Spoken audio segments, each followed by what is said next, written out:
I didn't come here to be the star of somebody's sick game. 5 nights ago, I pitched my tent on a gravel bar about 40 miles from the nearest road, smack in the middle of nowhere, Alaska. Population, me. By night 2, I was practically praying for anything to make a sound other than those footsteps, the ones that stopped dead whenever I did. If this footage, if this story survives, just know this: I was never alone out there, not for a single minute.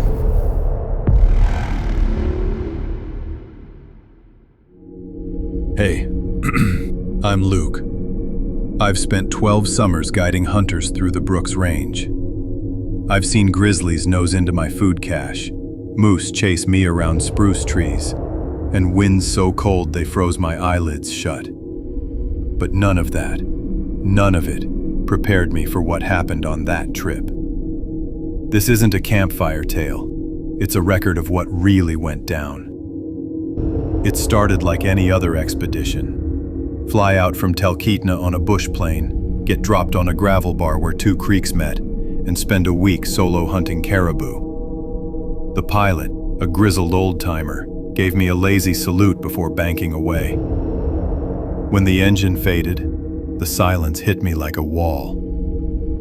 I remember standing there, half smiling, thinking, this was why I came north. I set camp, marked a spruce for pickup, then glassed the valley. Nothing. No caribou, no tracks. Didn't matter, the solitude was perfect. But around 6, I found something strange. A fire ring, still warm. Coals glowing under gray ash. Fresh. Way too fresh. No prints in or out. Maybe a trapper, I told myself. Still, the back of my neck prickled. I kicked the coals apart, cooked my freeze-dried dinner, and crawled into my bag as the midnight sun painted my tent a soft orange glow. I slept like a kid, completely unaware that I'd already been noticed. 3:07 a.m., crunch. Slow, deliberate footsteps circling my tent. Not a moose, too light. Not a fox either, too careful. My heart slammed in my chest. I chambered around. That tiny metallic click sounded like a gunshot. I peeled open the tent zipper just enough to shine my headlamp. Nothing. Just the still dark of the Alaskan wild. Even the wind had died. "Hey!" I barked. The steps stopped, mid-stride. Silence. 10 seconds. 20. A full minute. I finally convinced myself it was a curious animal, but my hands shook so bad I could barely zip the tent again. That was the first time I felt real fear. At dawn, I scouted a wide circle around camp. No tracks, no sign, not even a scuffed pebble. That absence gnawed at me worse than prints ever could. I hiked upstream for better glassing, but the valley felt off, like the whole place was holding its breath. Every twig snap made me flinch. When I returned near dusk, I reached for a Cliff Bar and froze. Someone had stacked them. Perfect little pyramid, labels facing out. I don't organize food like that. I toss everything in to save space. That tiny detail hit me like a punch. Someone had touched my gear. I searched for bear sign, human sign, anything. Nothing. I cached the food 200 yards away, told myself it was the wind, the bag shifting. But I knew better. That night it came back. Not footsteps this time, a whistle. 3 short notes, minor key, almost like mocking a bird call. It drifted from the tree line east of camp. I don't know what possessed me, but I whistled back. The reply was laughter. Low, human. I fired a warning shot. The sound cracked across the valley. The laugh stopped, then came slow, deliberate clapping. Hands. Someone standing 30 yards out, clapping. I screamed every threat I could think of. The clapping faded. The forest swallowed it. I sat there till sunrise, rifle across my knees, too scared to blink. Morning came gray and cold. I started to pack, shaking so bad I dropped half my gear. That's when I saw it. My med kit moved to the top pocket, my map in the wrong place. Everything perfectly repacked, neat, like someone had gone through it piece by piece. Nothing stolen, just rearranged. It felt like a burglar folding your clothes. Intimate, invasive.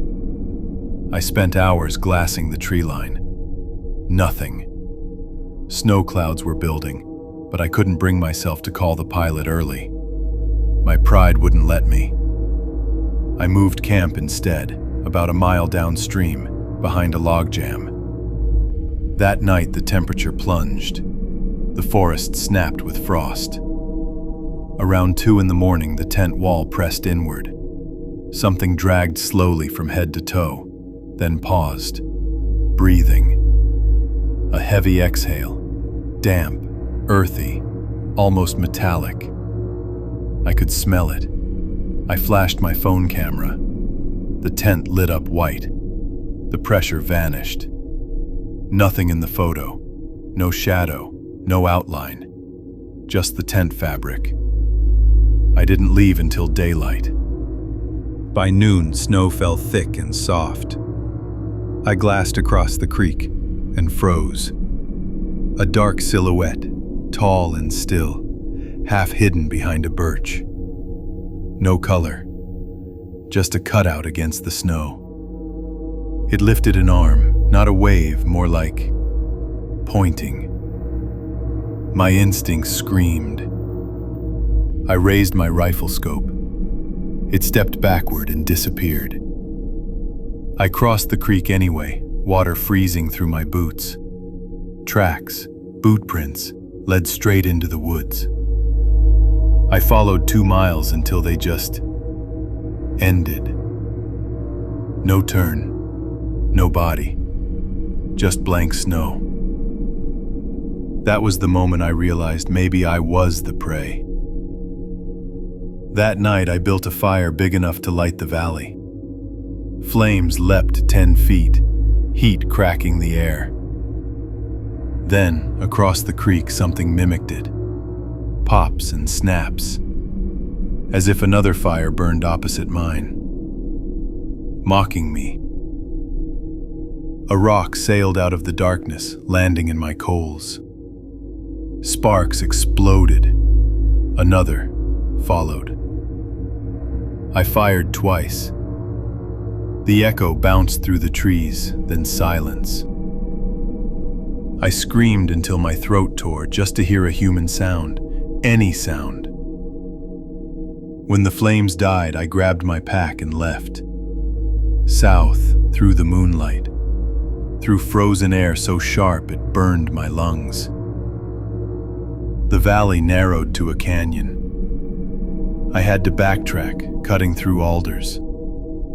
Every few steps, crunch, matching me. I stopped. It stopped. I ran. It ran. It was hurting me.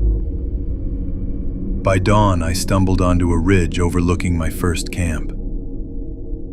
Exhausted, I dug into my pack for food and felt paper. A torn scrap from a waterproof notebook. Block letters in pencil. You were never alone. Leave today. My knees went weak. I scanned the valley with binoculars, heart hammering. Nothing moved but snow, and yet, every instinct screamed that eyes were still on me. I built a signal fire, radioed the pilot channel every 10 minutes. No response. The weather had socked in, thick clouds, snow piling by the hour. I stayed on that ridge all day, back against a boulder, rifle across my lap. As the light faded, I understood something terrible. It wasn't trying to kill me. It wanted me terrified. Predators sometimes play with prey before the kill. The next morning, the plane appeared. Thank God. The pilot grinned until he saw my face. I didn't say a word, just threw my pack in, climbed aboard. As we lifted off, I looked down one last time. That's when I saw them. A second set of tracks, perfectly parallel to mine, running the entire mile from the ridge to the gravel bar. They stopped right where the plane had landed. Whoever, or whatever it was, had followed me until the last second. I told the troopers everything. They logged it, said they'd overfly the area. But the snow erases stories faster than any liar can. I've spent years teaching clients how to stay calm in bear country. Now I flinch at footsteps in grocery aisles. I don't know if it was a hermit, a rogue guide, or something else entirely. What chills me most isn't what it did. It's how precise it was. No twigs broken, no gear stolen. Just the slow, methodical unraveling of my sanity.